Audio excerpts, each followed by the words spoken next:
To fix this problem, what you have to do, head straight to your phone menu. Now try to search for the name of the app. You can use the search apps at the top over here to search the name of the app if you have a lot of apps.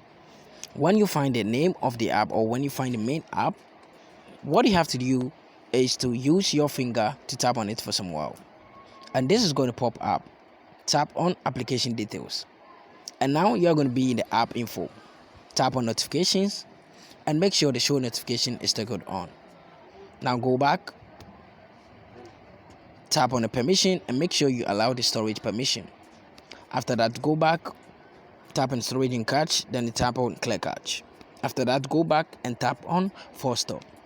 After tapping on force stop, tap on OK.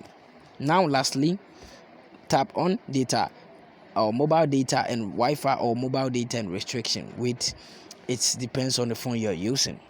Now make sure the background data is toggled on. After doing all this, what you have to do is to tap on your power button for some while, and you're going to find reboot and power off. Try to reboot your phone. Reboot means restart, or turn your phone off, then you turn it on again. It's the same process. So when you do this problem is going to be fixed. Thank you for watching this video.